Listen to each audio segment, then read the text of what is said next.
जग में रहो ऐसे गोविंद राधे, जल में रहे माखन जो बता दे। मक्खन को पानी में डाल देते हैं, हाँ, अरे कोई फर्क नहीं पड़ता, वो पानी की खोपड़ी पर तैरता रहता है, पानी उसमें प्रवेश नहीं कर सकता, और है पानी के अंदर, पानी के ऊपर तैर रहा है। तो ऐसे ही तुम भी संसार में रहो, सब वर्क करो, लेकिन मन की आसक्ति न होने पाए, यह ध्यान रखना है। जग में रहो ऐसे गोविंद राधे, नाटक में जो कोई पात्र बता दे। देखो पिक्चर में लोग एक्टिंग करते हैं ना, कोई किसी की माँ बनता है, कोई किसी का बाप बनता है, कोई पति बनता है, कोई बेटा बेटी, कोई दुश्मन, सब बनते हैं, लेकिन वो केवल एक्टिंग है। वो भीतर से वो अपने को स्त्री पति और ये बेटा बेटी और सब नहीं मान लेते, वो सब केवल एक्टिंग कर रहे हैं। तो इसी प्रकार तुम करो सर्वत्र संसार में, व्यवहार मात्र करो, एक्टिंग करो, अभिनय करो, अटैचमेंट मन का केवल भगवान में हो, बस इतनी सी बात ध्यान में रखनी है। और देखो संसार में कोई प्यार चाहता भी नहीं, इस पॉइंट पर ध्यान दीजिए। संसार में कोई आपका प्यार नहीं चाहता, संसार में सब अपना अपना काम चाहते हैं। हमारा काम ठीक ठीक होना चाहिए बस, तब वो मानेंगे कि आप उनसे प्यार करते हैं। और भले ही आप प्यार करते हो और काम ठीक ठीक न करें उनका, तो कोई नहीं मानेगा कि आप उनसे प्यार करते हैं। आप अपनी मां को खाली प्यार करें, बस प्यार करने बैठ जाए और भोजन न दें उसको, तो कौन सी मां मानेगी कि आप उसको प्यार करते हैं? अरे बेटा प्यार व्यार करते हो ठीक है, लेकिन भोजन दो, प्यार करो ना करो, प्यार भी करते रहो चलो ठीक है, लेकिन भोजन तो दो, तुम तो भोजन देते नहीं, कहते हो मम्मी मैं खाली प्यार करूंगा। ऐसा कैसा प्यार है? बीबी कहती है कि हमको पतिदेव एक साड़ी ला करके दो ना, और पति जो है वो साड़ी नहीं ला करके देता और प्यार करता है बीबी से, तो कौन बीबी कहेगी कि हाँ हमारा पति हमसे प्यार करता है बहुत? वो तो तब मानेगी कि पति प्यार करता है जब उसकी डिमांड पूरी की जाए। हमको साड़ी ला करके दो, जैसी हमारी इच्छा है उसकी पूर्ति करो, तब हम जानेंगे कि तुम हमसे प्यार करते हो। यानी संसार में प्रेम की यही परिभाषा है कि संसार वाले जो चाहते हैं वो आप करते जाइए, यानी उनके प्रति जो भी आपका कर्तव्य है वो अपना करते जाइए, जो कुछ उनको चाहिए, जो उनकी आवश्यकता है, वो सब काम सही सही कर दो समय पर, तो वो मान लेंगे कि आप उनसे प्यार करते हैं। वरना वास्तव में भी अगर आप प्यार करते हो और काम ना करें, तो कोई नहीं मानता कि हमसे प्यार करते हैं। कोई आपका प्यार नहीं चाहता, काम चाहते हैं। एक स्त्री अगर वो रोज उठ करके सवेरे काम न करे, जैसे हमेशा सवेरे उठ करके पति को बेड टी देना, फिर उसके लिए नाश्ता तैयार करना, फिर उसका सब ऑफिस की चीजें जो ले जाता है, घड़ी वड़ी सब सही जगह पे रख देना, टिफिन बना करके देना ऑफिस के लिए, ये सब जो वर्क करती है, अगर वो ये सब न करे, लेटी हुई है सवेरे, पति उठा, पति ने कहा आज बेड टी नहीं मिलेगी, लेकिन वो लेट रही है, लेटी है, सो रही है, जगी है लेकिन उठ के बेड टी नहीं बना रही है। पति ने सोचा कोई बात होगी, सिर में दर्द वर्द होगा, खैर अपना गया और सब निपट के आया शारीरिक क्रियाओं से, तो उसने सोचा अब शायद चाय वाय बन गई होगी, अब तक देखा मेम साहब अभी भी लेटी हुई है। अब ऑफिस जाने का टाइम हो गया, नाश्ता भी नदारत, ऑफिस के लिए टिफिन बना करके देती थी वो भी नदारत। उसने कहा बात क्या है, ये कोई काम नहीं हो रहा है सवेरे से, लगता है तबीयत कुछ ज्यादा खराब है। खैर किसी तरह से वो बड़बड़ाता हुआ अपना ऑफिस चला गया। शाम को अपना जब लौटा तो उसने कहा अब तो सब ठीक ठाक हो गया होगा, बढ़िया गरम गरम भोजन मिलेगा हमको। और जब शाम को आया तो फिर देखा कुछ नहीं बना और उसी तरह लेटी है मेम साहब। तो उन्होंने कहा कि भाई भोजन वोजन नहीं बनेगा क्या, आज सवेरे से सब कुछ गायब, ना बेड टी, ना नाश्ता, ना ऑफिस के लिए खाना, और अभी भी तुमने कुछ बना के नहीं रखा। देखो जी अब तो हमने ये सोचा है बस हम केवल तुमसे प्यार करेंगे बस, और ये बस ये सब काम वाम नहीं करेंगे। ए मेम साहब, अगर इसको इस घर में आपको रहना है तो उठो, सब काम ढंग से होना चाहिए, वरना गेट आउट, जा अपने मायके, मुझे तुम्हारी कोई जरूरत नहीं है, प्यार करेंगे। देखो कौन मानेगा। और अगर आप उनका सब काम करते जाइए समय पे, हाँ मेरी बीवी बहुत अच्छी है, मेरी बीवी मुझसे बहुत प्यार करती है, अब हर मान लेगा, भले ही आप भीतर से बिल्कुल प्यार ना करते हो।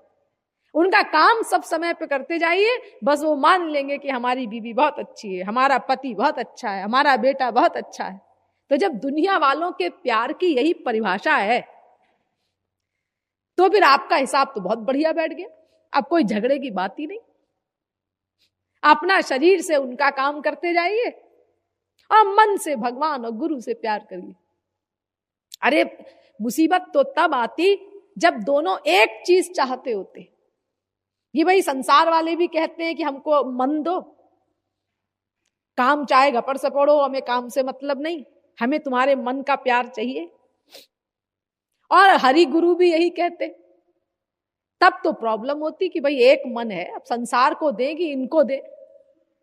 लेकिन भगवान और गुरु कहते हैं कि हमें तुम्हारा मन चाहिए, मन से प्यार करो भगवान से। और दुनिया वालों को काम चाहिए, उनका काम सही सही कर दो, बस उनको विश्वास हो जाएगा कि आप उनसे प्यार करते हैं। अंतर्यामी तो है नहीं वो कि आपके मन को जान ले। और भगवान और वास्तविक संत, वास्तविक गुरु ये मन देखेंगे। तो भगवान कहते हैं भाई हमारा काम भले ही घपड़ सपड़ हो, हमें उससे मतलब नहीं, तुम अपना मन मुझको दो, मन से हमसे प्यार करो, बस हम प्रसन्न हो जाएंगे। काम भले ही अगड़म बगड़म हो।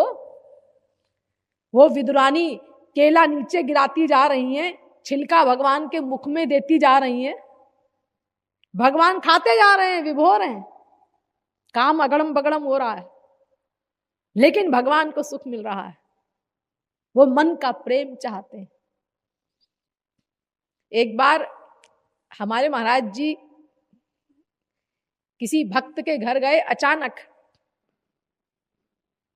पहले आप लोगों ने सुना होगा, पहले की महाराज जी की जो लाइफ थी, जगत गुरु बनने के पहले अचानक किसी के घर में पहुंच जाते थे। भोजन किसी के यहाँ बना रखा है, पहुंच गए किसी और के यहाँ, और बिना खबर दिए अचानक पहुंच जाते थे। तो एक बार रात को अचानक किसी भक्त के घर महाराज जी पहुंचे और उन लोगों से कहा कि मुझे बहुत भूख लगी है, कुछ है खाना वाना। वो सब खत्म हो चुका था, अपना वो सोने जा रहे थे वो लोग। अब महाराज जी ने जब कहा मुझे बहुत भूख लगी है, तो जल्दी से वो बीबी जो है वो रसोई में गई कि भाई बहुत भूखे हैं हमारे महाराज जी, बहुत भूखे हैं, उनके लिए जल्दी से क्या बनाएं क्या बनाएं। और महाराज जी आए अचानक, कल्पना नहीं थी कि महाराज जी आ जाएंगे। और महाराज जी पहुंच गए तो उस खुशी में इतने विभोर, और फिर महाराज जी को भूख लगी है, जल्दी से बना के दूं। तो क्या बनाए, हलवा बनाते हैं, जल्दी से बन जाएगा हलवा, वो ठीक रहेगा। तो हलवा बनाने लगी।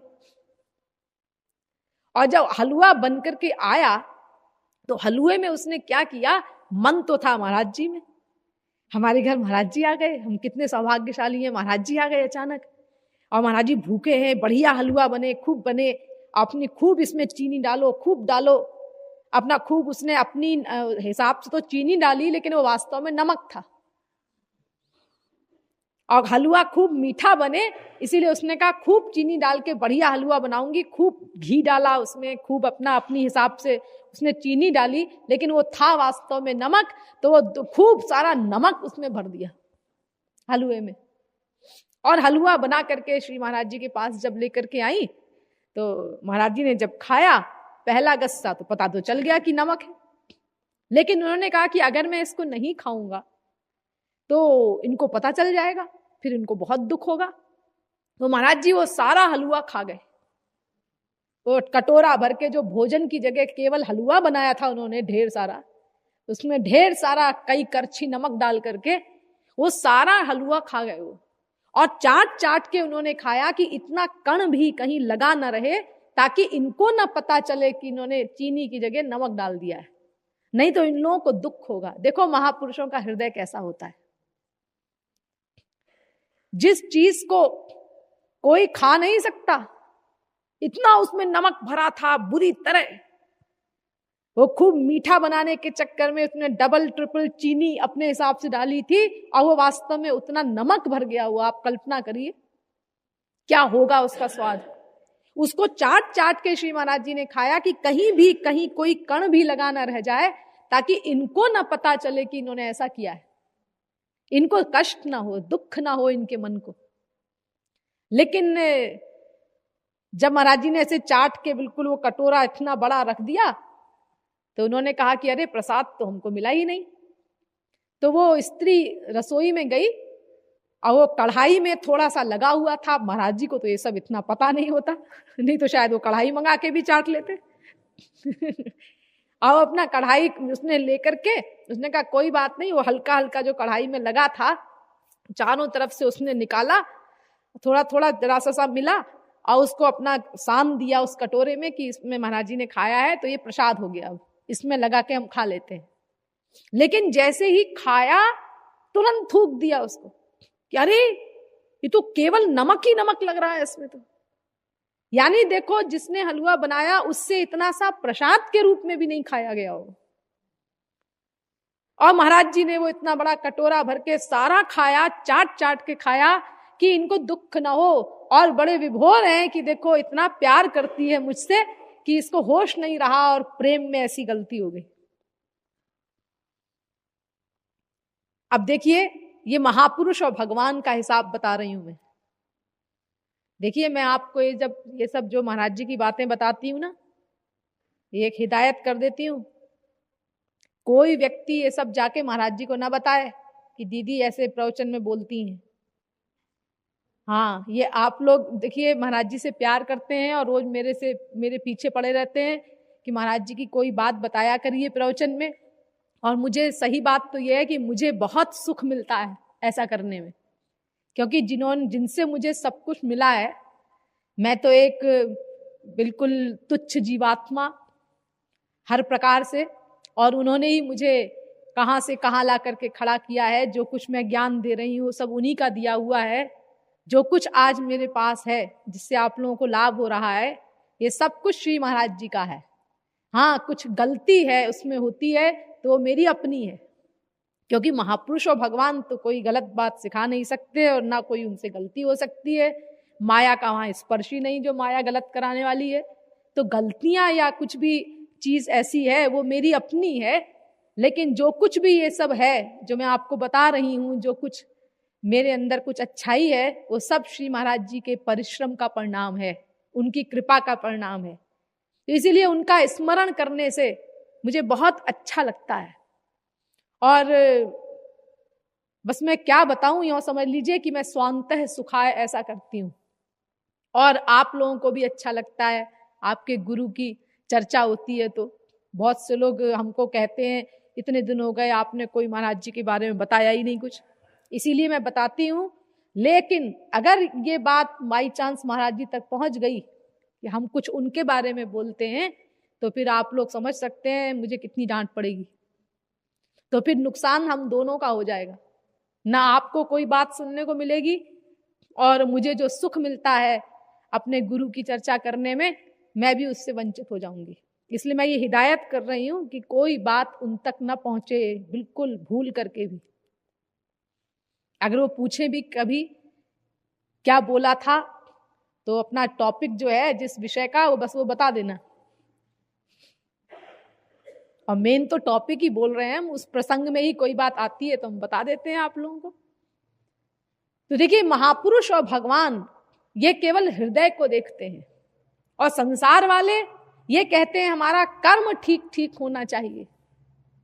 अगर उस जगह कोई और होता, पति होता उस स्त्री का, बेटा होता, तो क्या वो विभोर होता? अरे वो फेंकता उस कटोरे को दूर और गालियां सुनाता अलग, बड़बड़ाता अलग। यानी देखो, दुनिया वालों को सब सही सही काम चाहिए, लेकिन महापुरुष और भगवान, इनको आपका प्यार चाहिए, मन चाहिए। तो आपका हिसाब तो बहुत बढ़िया बैठ गया। मन अपना दे दीजिए हरि गुरु को और शरीर से अपना संसार का वर्क करिए, सही सही ड्यूटी करिए, बस वो लोग मान लेंगे कि आप उनसे प्यार करते हो। कोई झगड़ा है ये नहीं। कुछ लोग कहते हैं जी ऐसा है कि जब हमारे मन का प्यार नहीं होगा तो फिर हम ड्यूटी भी सही सही नहीं कर सकते, हम उनके लिए कुछ करेंगे ही नहीं। ऐसा बहुत से लोग बोलते हैं।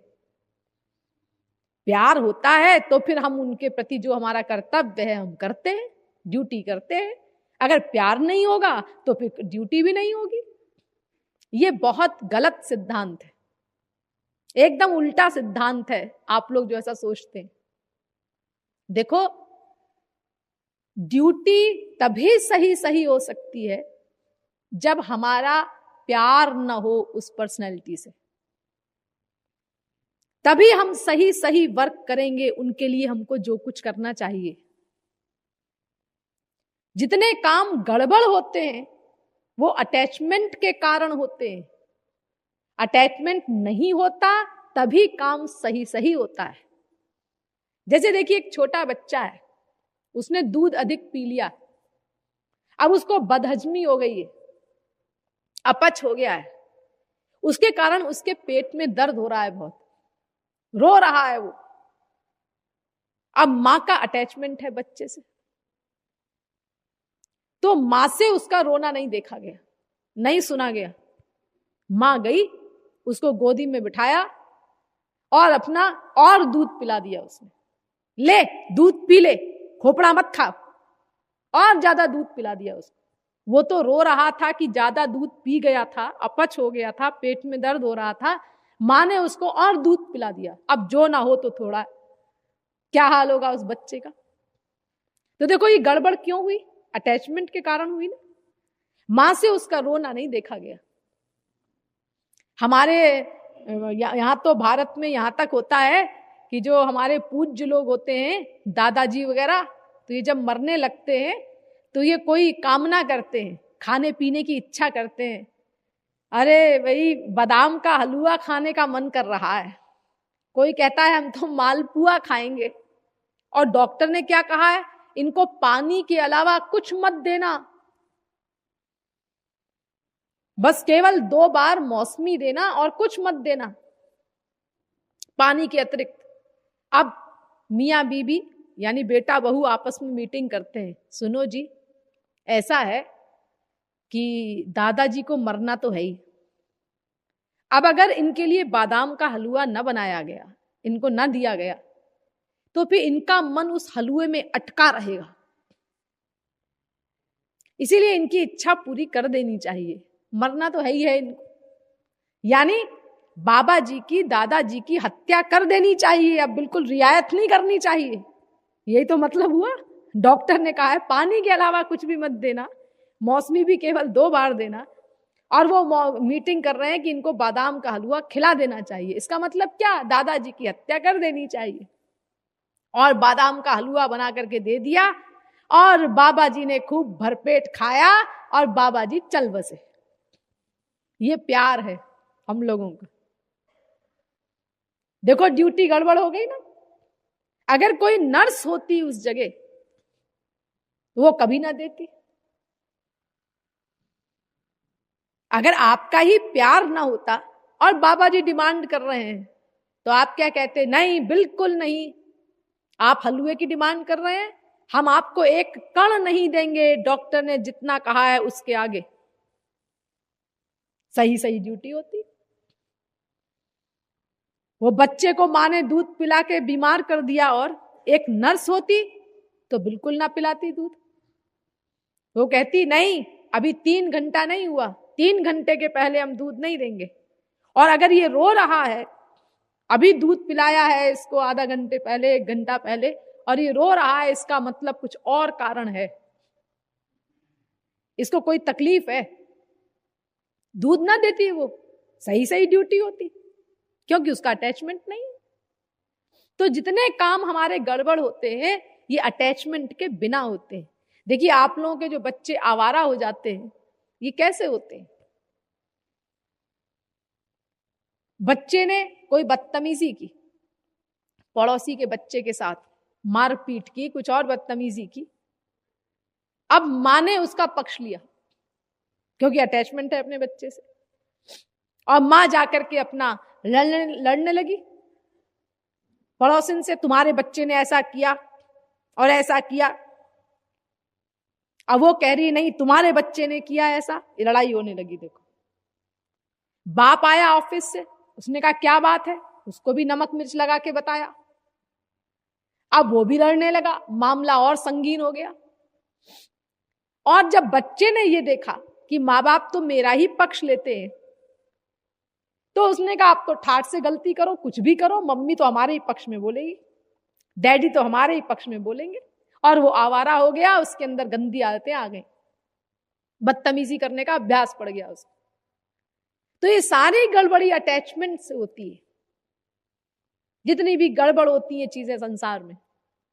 और जब अटैचमेंट नहीं है तो सही सही ड्यूटी होती है। देखो एक जज है, जज के पास 2 पार्टियां आई हैं मुकदमे के लिए। अब जज की ड्यूटी क्या है? सही सही न्याय करे। लेकिन अगर उन दोनों पार्टियों में किसी पार्टी से उसका राग है, प्यार है, और उसकी आंख से आंख मिली, वो कुछ ना कुछ रियायत कर देगा। ये मेरा प्रिय है, मेरा दोस्त है, कुछ रियायत कर देगा जजमेंट में। इसी प्रकार कोई दुश्मन है उन दोनों में, वो आ गया सामने, ओ आज कटघरे में आया है, ठीक है, जितनी पावर है उतना दंड दूंगा, आज बदला लूंगा। देखो वो अन्याय हो गया ना, वो न्याय नहीं कर सकता, अपनी ड्यूटी सही नहीं कर सकता।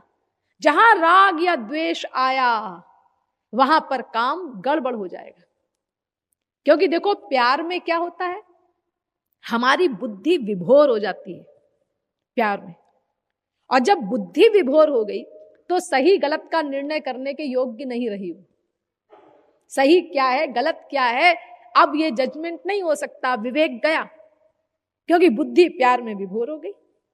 ऐसे ही हमारी किसी से दुश्मनी है, खार है, तो उस खार में भी बुद्धि विभोर हो जाती है, यानी उसके रंग में रंग जाती है, उसके अंडर में हो जाती है, तो विवेक खत्म हो जाता है। सही गलत का निर्णय मनुष्य नहीं कर सकता उस समय, क्योंकि बुद्धि उसकी नॉर्मल नहीं रही। सही काम तो तब करे जब उसकी बुद्धि नॉर्मल रहे, तब तो समझेगा क्या सही है क्या गलत है, जितनी उसको योग्यता है, जितनी बुद्धि है उसके अनुसार। लेकिन बुद्धि जब नॉर्मल ही नहीं रही, राग और द्वेष के चक्कर में पड़ के वो एबनॉर्मल हो गई, तो अब सही निर्णय कैसे करेगा वो? तो फिर सही काम कैसे होगा, कैसे ड्यूटी सही होगी? इसीलिए ये जो आप लोग कहते हैं कि अगर हमारा प्यार नहीं होगा तो ड्यूटी सही नहीं होगी, ये तो उल्टा सिद्धांत बोलते हैं आप। सही चीज ये है, सही सिद्धांत ये है कि ड्यूटी सही तभी होगी जब आपका किसी से न प्यार होगा न खार होगा, जब अटैचमेंट नहीं होगा। इसीलिए भगवान कहते हैं कि मन का अटैचमेंट केवल मुझ में करो और संसार में सर्वत्र तुम व्यवहार करो। जब मन का अटैचमेंट तुम्हारा केवल मुझ में होगा तो संसार में अटैचमेंट जब कहीं होगा नहीं, तो तुम सब ठीक ठीक वर्क करोगे, सब काम ठीक ठीक होगा, वरना गड़बड़ होगा। देखो जितनी गड़बड़ी होती है आपके परिवार में, ये 8-10 की आपकी फैमिली है, लेकिन खटपट चलती रहती है, लड़ाई झगड़ा चलता रहता है, बवाल अशांति बनी रहती है। ये क्यों होता है? ये अटैचमेंट के कारण होता है। उसी से राग द्वेष से गड़बड़ी होती है सब। एक बहू से आपका ज्यादा अटैचमेंट है, दूसरी से नहीं है, कम है या द्वेष है, उसको आपने ज्यादा जेवर दे दिए और वो बहू कहती है देखो उस बहू को तो ससुर जी ने इतने जेवर भेजे, हमको खाली इतना ही दिया, हमको देखो खाली 15,000 रुपए दिए पिताजी ने और हमारी बहन को 25,000 रुपया दिया, उसकी बात सुन ली, हमारी नहीं सुनी। ये सब होता रहता है ना घर में। तो ये राग द्वेष के कारण, अटैचमेंट के कारण ही सब गड़बड़ी होती है। और जहां अटैचमेंट नहीं, वहां देखो बिल्कुल ठीक ठाक काम होता है सब। आप लोग ऑफिस में वर्क करते हैं, कितने घंटे अपना ऑफिस में वर्क कर रहे हैं आप? 6 घंटा, 8 घंटा, 10 घंटा। और वहां उस ऑफिस में तमाम जगह के लोग इकट्ठे हैं। एक बंगाली है, एक मद्रासी है, एक पंजाबी है, एक राजस्थानी है, तमाम अलग अलग प्रांतों के लोग, अलग अलग धर्म के लोग, अलग अलग भाषा बोलने वाले लोग, सब अलग अलग वहां पे इकट्ठे हैं। लेकिन कितनी शांति से आपके वो 8 घंटे बीत जाते हैं, क्योंकि आपका किसी से अटैचमेंट नहीं, अपने काम से मतलब रखते हैं। कोई ना किसी की ओर देखता है, ना कोई लड़ाई ना झगड़ा, अपना आराम से सब काम होता है। और जहां आप घर में आए तो ये आपकी जो 4-6 की फैमिली है, देखो दिन रात इसमें खटाखट होती रहती है।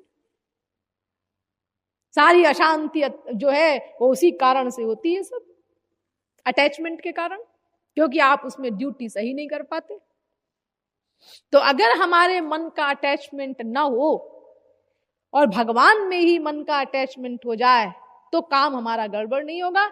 जैसे हम स्त्री पति आदि में मन रख करके ऑफिस में, संसार में देखो कितना सुंदर वर्क करते हैं, सब काम सही सही होता है, सही ढंग से होता है, कहीं लापरवाही नहीं होती, गलती नहीं होती, वरना फिर जुर्माना खुद को भरना पड़े गवर्नमेंट में, ऑफिस में। सब काम हम कितनी परवाह से करते हैं, कोई काम गड़बड़ नहीं होता। और जहां अटैचमेंट है वहां आए तो गड़बड़ हो गया। तो जैसे आप स्त्री पति, ये जो आपकी 5, 6, 10 की, 15 की, 20 की फैमिली है, इनमें जैसे आप मन का अटैचमेंट करके और बाकी सब जगह आप कितना सुंदर वर्क करते हैं, सही वर्क करते हैं, कोई गड़बड़ नहीं होती। तो ऐसे ही अगर आप मन का अटैचमेंट भगवान की फैमिली में कर दें, और वहां तो 10-20 क्या, वो तो बहुत लंबी चौड़ी फैमिली है।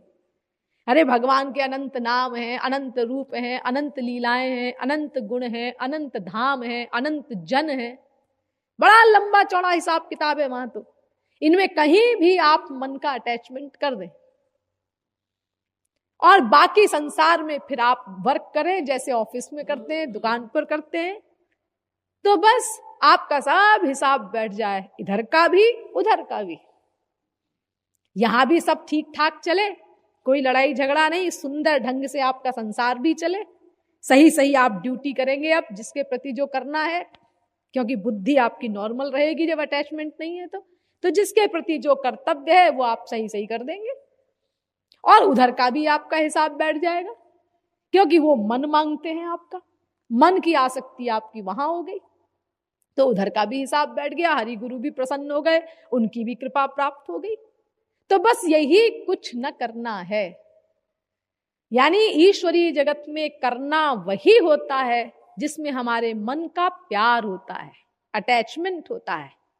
जिन कर्मों में हमारे मन का अटैचमेंट नहीं होता, ईश्वरीय जगत में उसको कर्म माना ही नहीं जाता। इसीलिए अगर हम मन का अटैचमेंट 100% भगवान में कर दें, उनके परिवार में कर दें, तो संसार में हम सर्वत्र जो भी वर्क करेंगे वो मन के अटैचमेंट के बिना होंगे। अस्तु उनका कोई फल हमको नहीं मिलेगा और हम कुछ न करने की अवस्था पर माने जाएंगे। लेकिन ये तब होगा प्रैक्टिकल जब हमारा मन संसार से विरक्त हो, मन भगवान में लग जाए 100%, उनके परिवार में लग जाए, संसार में कहीं भी अटैचमेंट न हो, ये प्रैक्टिकल होना ये तब तक संभव नहीं है जब तक हम मन को पहले संसार से हटाएं ना। अरे एक ही मन हमारे पास है, हाँ, इस मन को चाहे संसार में लगाओ और चाहे भगवान में लगाओ, इसका अटैचमेंट दो ही एरिया में हो सकता है, या तो संसार में या तो भगवान में। तो हमें भगवान में अटैचमेंट करना है, यही तो बताया गया। तब अटैचमेंट के बिना हम संसार के वर्क करेंगे, तब कुछ ना करना माना जाएगा। तो इस मन को जो हमें भगवान में लगाना है, भगवान से प्यार करना है, तो ये तब तक नहीं हो सकता जब तक कि हमारा अटैचमेंट संसार से दूर न हो, क्योंकि अनादिकालीन अभ्यास है हमारा संसार में मन का अटैचमेंट करने का। इसीलिए पहले उस मन को वहां से हटाना होगा, विरक्त करना होगा। मन कोई ऐसी चीज तो है नहीं कि हाँ भाई वो हमने सामान यहां रख दिया था और हमको बाद में मालूम चला कि भाई वो यहां नहीं रहना, रखना चाहिए, यहां रखना गलत है, हमने इसको उठाया और यहां रख दिया, बस हो गया। अभी तक हमको पता नहीं था भाई कि संसार से अटैचमेंट नहीं करना चाहिए, इसलिए हमने अनादिकाल से अपना अनंत जन्मों में संसार से अटैचमेंट कर रखा था। अब हमको मालूम चला कि भाई हमको मन का अटैचमेंट केवल भगवान में ही करना है, सब शास्त्र वेद यही आज्ञा दे रहे हैं, तो चलो हटाओ संसार से मन को, लगाओ भगवान में, हो गया काम। ऐसी कोई चीज तो है नहीं ये मन। हाँ, इसके लिए हमें बहुत कुछ करना होगा, वैराग्य करना होगा, पहले विरक्ति करनी होगी संसार से। तो ये विरक्ति माने क्या होता है, अब ये समझिए। मन को संसार से विरक्त करना है ना, तब मन भगवान में जाएगा। तो विरक्ति का मतलब क्या होता है? विरक्ति माने वैराग्य या विराग, चाहे आप उसको वैराग्य कहिए चाहे आप विराग कहिए, वो एक ही बात है। तो विराग में जो ये वि आया है ना, विराग, तो ये वि के दो मतलब होते हैं, एक होता है रहित और एक होता है विशेष। तो यहां जो विराग शब्द है, यहां उस वि का मतलब है रहित, विराग यानी राग रहित। लेकिन इतना सुनने मात्र से हम लोगों को बोध नहीं हो सकता, क्योंकि अब ये प्रश्न आता है इसके बाद कि राग माने क्या होता है जी। तो राग माने मन का लगाव, अटैचमेंट, जैसा कि मैंने अभी आपको बताया, लगाव, मन का जुड़ जाना, अटैचमेंट, उसको लगाव कहते हैं, उसको राग कहते हैं। ये राग बहुत प्रकार का होता है, एक प्रकार का नहीं होता, अनेकों प्रकार से मन का लगाव होता है। भागवत कहती है, कामम क्रोधम भयम स्नेह मैक्यम सौहार्दमेव च नित्यम हरौ विदधतो यान्ति तन्मयताम हिते। भागवत के 10वें स्कंद के 29वें अध्याय का 15वां श्लोक। यानी काम भाव से मन का लगाव होता है, क्रोध के भाव से मन का लगाव होता है, भय के भाव से मन का लगाव होता है, स्नेह से होता है, सौहार्द से होता है, अनेकों प्रकार से मन का लगाव हुआ करता है। जैसे कि आपने सुना होगा, भागवत में ही बताया गया है, कामात् गोप्यो भयात् कंसो द्वेषात् चैद्यादयो नृपाः। भागवत 7वें स्कंद के पहले अध्याय का 30वां श्लोक। अनेकों प्रकार से लगाव होता है, कामात् द्वेषात् भयात् स्नेहाद् यथा मत्येश्वरे मनः आवेश्य तदघम हित्वा बहवस्तद्गतिं गताः। भागवत 7वें स्कंद के पहले अध्याय का 29वां श्लोक।